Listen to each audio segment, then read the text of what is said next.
At its peak in the 1920s, the Pullman Company ran a hotel with no fixed address. Every single night, roughly 100,000 Americans went to sleep inside it, tucked into freshly made berths, their shoes shined by morning, their breakfast served on china by a uniformed attendant. The hotel had no lobby and no front door because it was not a building. It was a fleet of nearly 10,000 railroad cars rolling across 100,000 miles of track, and the company that operated it employed tens of thousands of people to keep the sheets clean and the coffee hot. One firm owned almost every sleeping car in the country and rented them to the railroads rather than selling them, a stroke of business genius that turned a Chicago cabinet maker into one of the richest men of the Gilded Age. His cars introduced electric light and air conditioning to the traveling public before most homes had either. And yet the same company that pampered its passengers crushed its own workers so hard that the fight spilled into a national strike, a Supreme Court case, and the birth of the first black-led labor union in America. The rise took 30 years. The fall took most of a century. The man who built it started with a jack screw and a good eye for a problem. George Mortimer Pullman was born in 1831 in Brockton, New York, the son of a carpenter who had patented a machine for lifting buildings off their foundations and moving them. When Chicago decided in the 1850s to raise its street level several feet above the swampy ground it was built on, Pullman saw the opening. He moved west and went into the business of jacking up entire buildings to meet the new grade. In one job, he lifted a large hotel while it stayed open, guests coming and going, using an army of men turning jack screws in unison. The work paid well and taught him something he would use for the rest of his life. A crowd of workers, precisely coordinated, could move things that looked impossible to move. He walked away from the building trade with about $20,000 in his pocket and an idea he could not shake. The idea came from a bad night's sleep. Sometime around 1851, Pullman rode an overnight train from Buffalo toward Westfield, New York, and tried to rest on a crude mattress laid across a rough car. Sleeping cars already existed. They had been rattling along American tracks since the 1830s, and they were miserable, cramped, dirty, and hard. Pullman had spent time on Erie Canal boats, where builders squeezed sleeping berths into tight spaces without making them feel like a punishment. And he thought the railroads were doing it wrong. In 1863, he returned to Chicago with money from a stint running a store in the Colorado gold fields, partnered with a former New York State Senator named Benjamin Field, and set out to build a sleeping car that treated the passenger like a guest instead of freight. What he built was called the Pioneer, and it was a problem before it ever carried anyone. Pullman spent an amount on it that made railroad men wince, somewhere around $20,000 for a single car, when a decent house cost a fraction of that. The Pioneer was taller, wider, and longer than anything on the rails. It had folding upper berths that dropped from the ceiling, seat cushions that slid together to form the lower bed, black walnut woodwork, thick carpet, French upholstery, and polished brass fixtures. It also did not fit. The car was too wide for the station platforms and too tall to clear the bridges on the lines it was supposed to run. So it sat. For roughly 2 years, the most luxurious sleeping car in America stood on a siding, earning nothing, a beautiful piece of furniture that the country's infrastructure could not accommodate. Then, in April of 1865, an assassin changed Pullman's fortune. Abraham Lincoln was shot in Washington, and the nation organized an enormous funeral procession to carry his body home to Springfield, Illinois, by rail. The route ran for days through cities packed with mourners, and Illinois wanted the final stretch handled with dignity. Colonel James Bowen, who chaired the state Republican committee, chose the Pioneer to carry members of the Lincoln Party. To make the oversized car fit, crews went ahead of the train and altered the obstacles in its path. trimming platforms and adjusting bridges so it could pass. Historians have since pointed out that the tale grew in the telling, that the Pioneer played only a modest role in the actual cortege, and that later Pullman publicists happily inflated the story. What is not in dispute is the result. Hundreds of thousands of Americans saw the car, the newspapers described it, and George Pullman had received the kind of attention no advertising budget could buy. A few weeks after the funeral, the Pioneer entered regular service, and the orders started coming. In 1867, Pullman turned that momentum into a corporation, the Pullman Palace Car Company, and made a decision that mattered more than any single design. He would not sell his cars to the railroads. He would lease them, keeping ownership and staffing them with his own employees, while the railroads simply hauled them and collected the fares. The arrangement meant that as rail lines multiplied and travel grew, Pullman's fleet grew with them, and the money kept flowing back to Chicago instead of ending in a one-time sale. That same year, he rolled out a car with a kitchen and a dining room attached, and in 1868, he introduced a full dining car named the Delmonico, after the famous New York restaurant, where travelers could order oysters, rum omelets, and other delicacies cooked on board while the countryside slid past the window. Before the dining car, passengers had to bolt down a hurried meal at a station stop. Now, the restaurant traveled with them. In 1875 came the parlor car, with plush swivel seats for daytime comfort.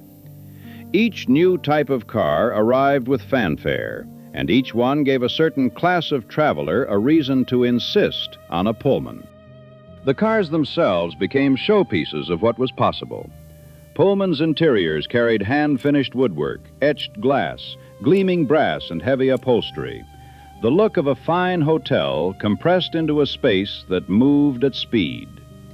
The early Pioneer had ridden on cast-iron trucks, cushioned with coil springs and rubber blocks to soften the jolts of the track, and everything that came after pushed the comfort further. As the decades passed, the company put electric lighting into its cars, while gas and candle flame were still the norm. And it added mechanical cooling, long before ordinary Americans had any way to escape a hot night. A traveler could board in Chicago, eat a cooked meal served on branded china, sleep in a made bed behind a privacy curtain, wake to a shined pair of shoes, and step off in another state looking refreshed. The business behind that comfort was as clever as the cars. Because Pullman leased rather than sold, he never had to convince a railroad to gamble on buying an expensive fleet. A line could add a Pullman car or two to its trains, pay for the use of them, and let Pullman worry about the staffing and the upkeep, which meant even smaller railroads could offer luxury without owning it. As lines expanded and ridership climbed, the number of cars they leased climbed too, and the money ran back to Chicago on every route at once. Pullman tried to plant the same system in Europe, but could not outmaneuver a Belgian operator named George Nagelmakers, whose Compagnie Internationale des Wagons-Lits ran the sleeping cars of the continent. And in 1888, Pullman sold off his European interests to the man and kept his attention on America. For the merchant class and the wealthy of the late 19th century, a Pullman berth was the height of getting somewhere, and the name on the side of the car was the reason.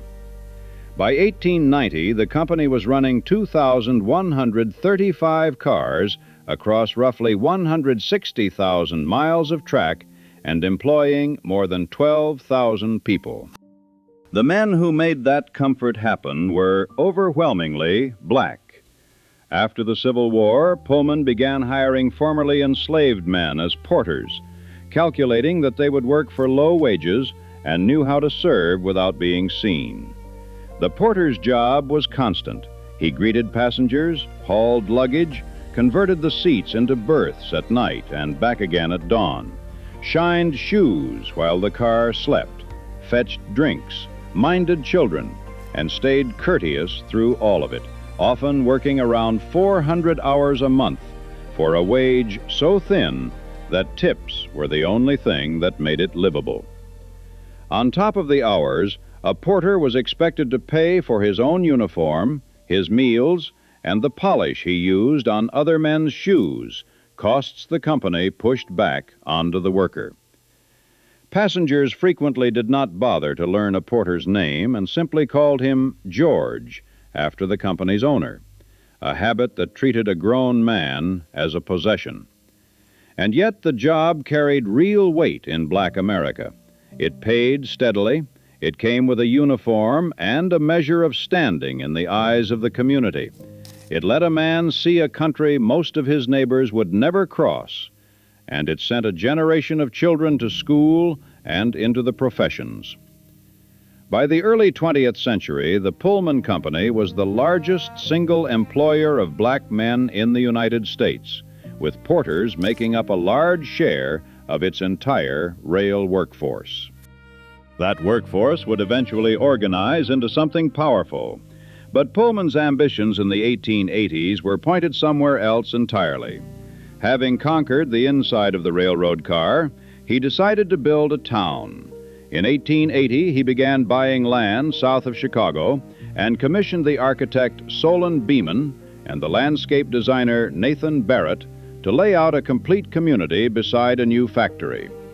The town of Pullman was meant to prove a theory its owner held with real conviction, that clean, orderly surroundings would produce clean, orderly, productive workers, and that a company could house its people better than the slums of Chicago while turning a profit doing it. He expected the town to return around 6% on his investment. Charity was not the point. The town was a business. For a while, it looked like a marvel. The centerpiece was a long Queen Anne factory of brick and limestone, and around it, Beeman laid out a whole community meant to please the eye as much as house the workforce.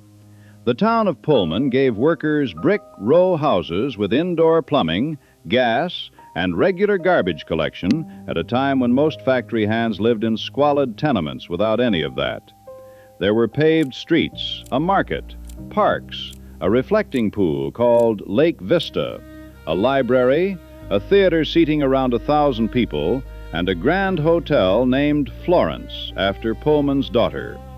An enormous glass-roofed arcade a full block long held shops, a bank, meeting rooms, and the post office under one roof.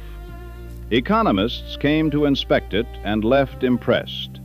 The economist Richard Ely toured the town in 1884 and wrote it up in Harper's Magazine, praising the fresh air and the amenities while noticing something that unsettled him underneath the tidy surface. Everything belonged to Pullman, and everything came with conditions. The conditions were the catch. A resident of Pullman owned nothing and voted on nothing. The company set the rent, which ran higher than comparable housing in nearby neighborhoods, and it set the prices in the stores. Company inspectors could enter a home to check on its upkeep. Independent shops were not allowed, so residents bought what they needed from company-controlled businesses at company-approved prices. Saloons were banned for workers. Though the Hotel Florence served alcohol to visiting businessmen, the town's own laborers were not admitted to see. The single library charged a membership fee that put it out of reach for many of the men it was supposedly built for. Your rank in the company even showed in your ceiling height, with executives getting tall rooms and workers getting short ones. A federal commission would later call the whole arrangement un-American, and workers who lived there had a blunter way of putting it. One of them said that Pullman owned the houses they lived in, the church they prayed in, and the schools their children attended, and hired the teachers and the preacher, too. Then the economy broke, and the theory broke with it. The panic of 1893 sent the country into a deep depression. Railroads stopped ordering new cars, and orders at the Pullman Works dried up. The company responded by laying off workers and cutting the wages of the ones it kept, driving pay down through a series of reductions that reached as much as 30% by the winter. What the company did not do was lower the rent. Pullman kept charging the same amounts for his houses, and because he deducted rent straight from the paychecks before handing them over, workers watched their earnings shrink while their housing costs stayed frozen. Some men opened their pay envelopes to find almost nothing inside, a few cents left after the rent came out. They owed the company money for the privilege of working themselves toward starvation. A worker later told the story of the whole grievance in a single brutal line about how much they owed Pullman the day they struck and how much more they owed him after. In the spring of 1894, the workers organized a grievance committee and went to management to ask for lower rents or higher pay.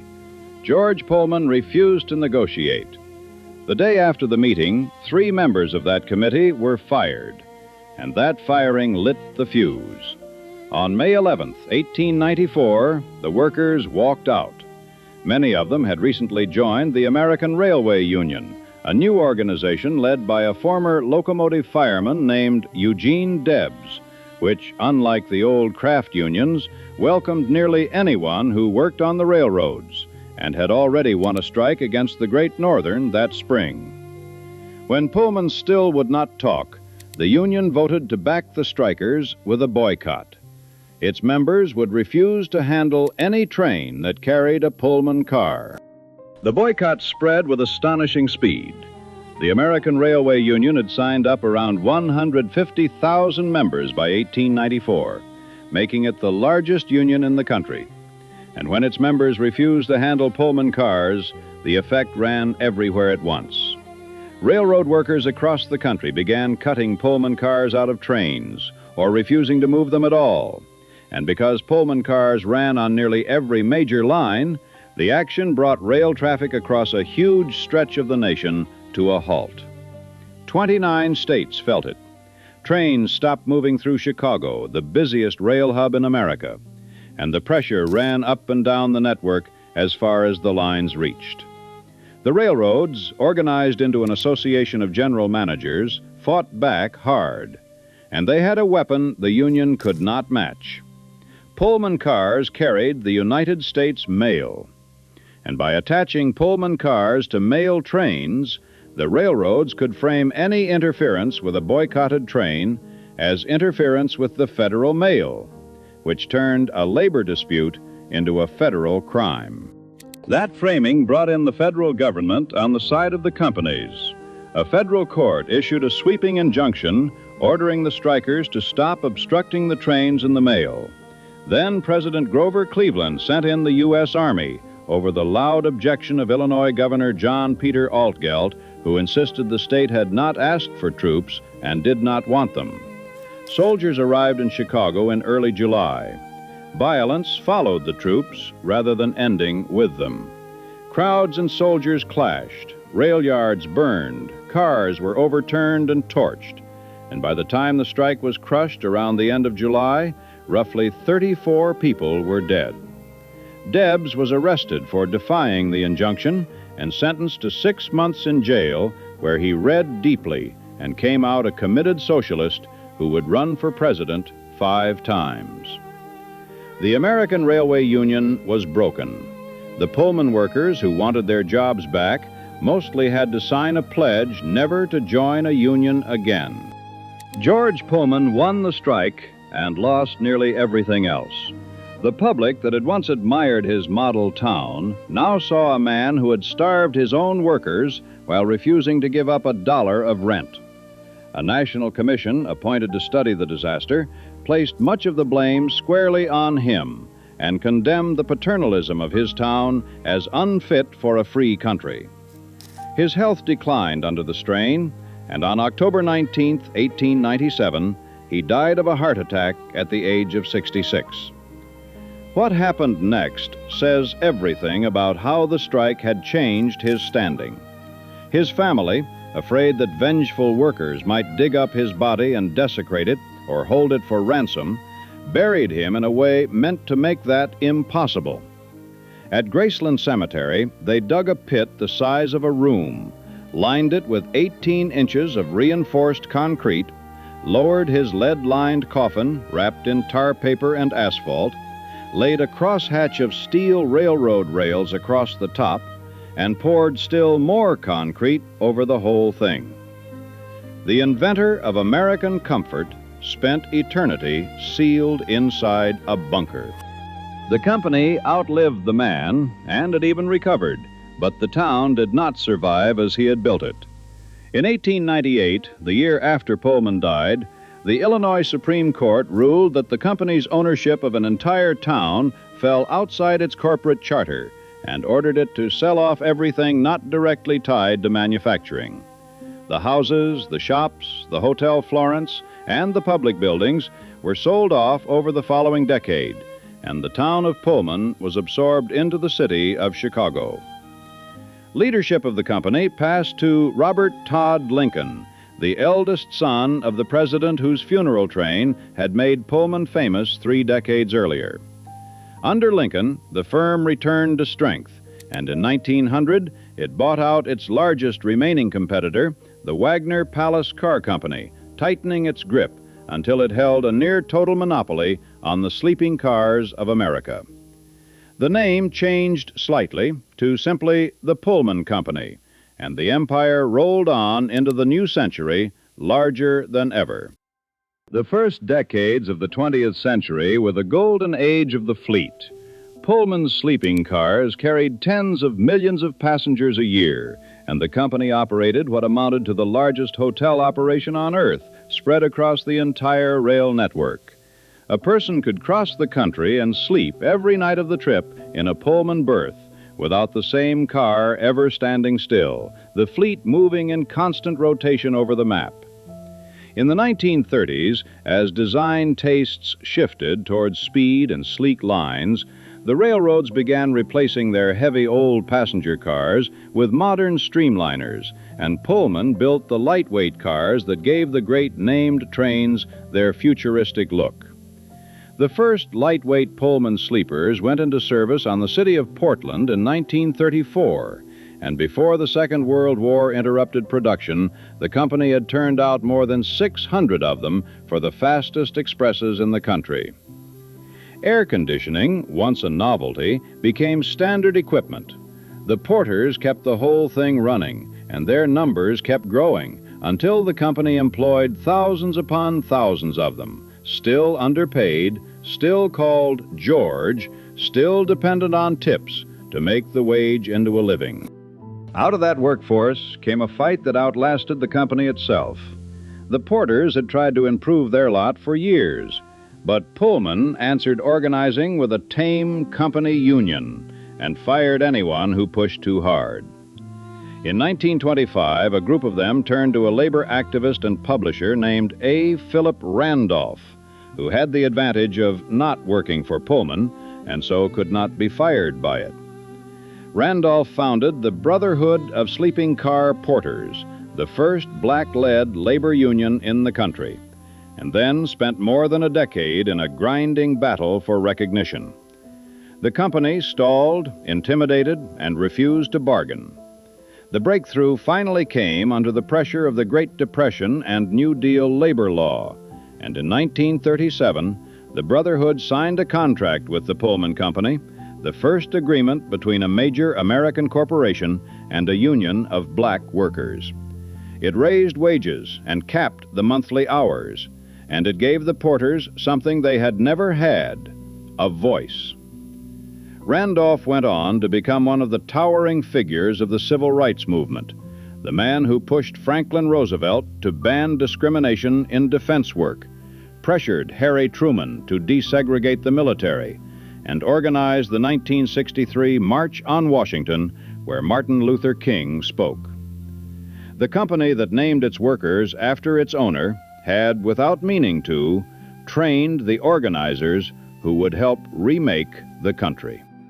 While the porters were winning their contract, the government was preparing to take apart the empire that employed them.